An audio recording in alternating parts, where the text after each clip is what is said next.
Boneless mutton biryani. Simhapuri नामक गांव में सोमू अपनी लड़की की शादी की तारीख नजदीक आने से अपने दोस्त विजय से यहाँ उससे मिलने पड़ोस के गांव जाता है।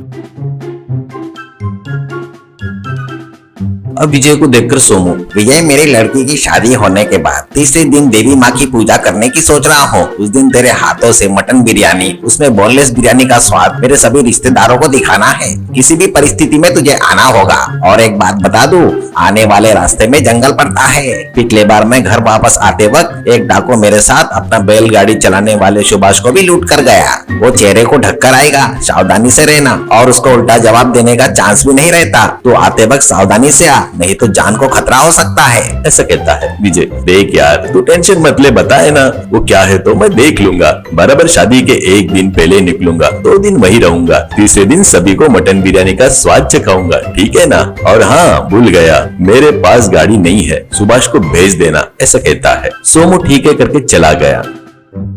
ऐसे शादी का दिन नजदीक आ गया। सुभाष अपनी बैलगाड़ी से विजय के यहाँ आया।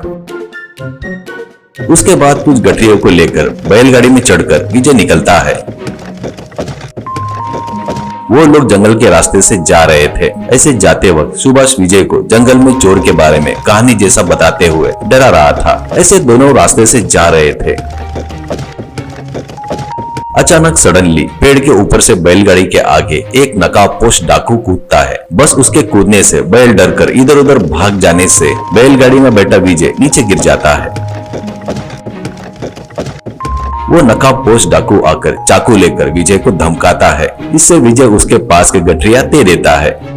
उतना ही नहीं, डाकू सुभाष को एक जमकर मारकर उसके पास के पैसे छीन लेता है। उसके बाद जाते जाते वो गाड़ी में के गठरी के पास जाता है। अब विजय से डाकू, वाह बढ़िया मटन बिरयानी की खुशबू आ रही है, उसमें तो बढ़िया खाना बनाने वाला लग रहा है, खाऊंगा मैं खाऊंगा, कहकर गठरी को छीनकर वहां से भाग जाता है। वो देखकर विजय से सुभाष, अरे अरे क्या भैया, अब तक 2 बार तुम्हारे लिए आया, पिछली बार 500 रुपए गए, अभी भी 500 रुपए गए, क्या है क्या मेरे साथ ऐसा हो रहा है करके रो रहा था। वो बातें सुनकर विजय, अरे सुभाष तू तो अच्छा है, बहुत बड़ा है, तू हमारे पास आते हुए भी 500 रुपए लेकर आ रहा है। और अब तू घबरा मत सुभाष, तेरे पैसे तुझे मिल जाएंगे। आज से उस डाकू का प्रॉब्लम सॉल्व हो जाएगा। अब कभी वो इस जंगल में नहीं, इस धरती पर भी नहीं दिखेगा। सुभाष, क्या बात कर रहे हो बाबू आप, बढ़िया वो अपना मटन बिरयानी खाते हुए अपने पैसों से एंजॉय कर रहा होगा। ऐसा कहता है विजय। वही तो है रे राज की बात, मैंने दिया सो मटन बिरयानी मामूली नहीं है, उसमें चूहे के लिए मारने वाली दवाई मिलाया हूँ, खाते ही वो झट से ऊपर चला जाएगा। ऐसा कहता है। अचानक वो बातें सुनकर डरकर सुभाष पागलों के जैसे जंगल में भागते हुए रहता है। ऐसे भागते भागते जंगल में एक झोपड़ी की तरफ भागता है। अब वहां पर डाकू उस मटन बिरयानी को खा रहा था। वो देखकर सुभाष, अरे भीमा, इसमें चूहे मारने वाली दवाई मिलाए रे, तुरंत इसको फेंक दे। ऐसा कहता है। इससे एक बार में शॉक लगा जैसा डाकू डरकर उस बिरयानी को बाजू में फेंक देता है। अब पीछे से आया हुआ विजय, अरे तुम दोनों के चेहरे देख रहा हूँ तो बाप बेटे जैसे लग रहे हो, बढ़िया प्लान किए रे, पर ये डाकू तो आज रात को मरने वाला है।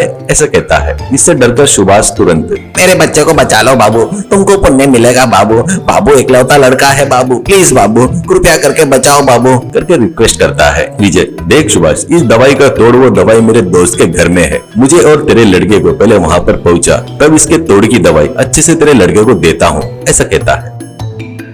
इससे सुभाष भागते हुए जाकर अपनी बैलगाड़ी लेकर आता है।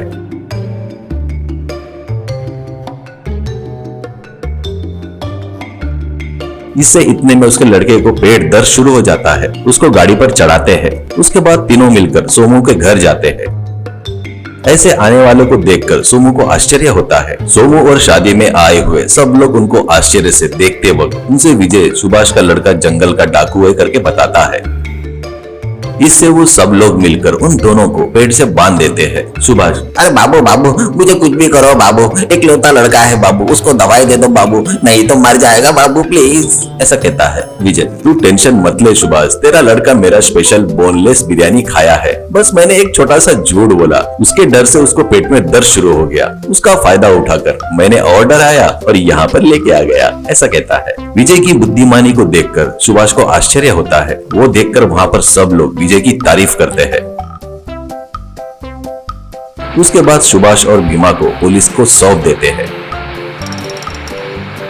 उसके बाद विजय उनके पसंद का स्पेशल बोनलेस मटन बिरयानी को वहां पर आए सभी मेहमानों को 3 दिन बाद बनाकर देता है। सब लोग बिरयानी खाकर विजय की बहुत तारीफ करते हैं।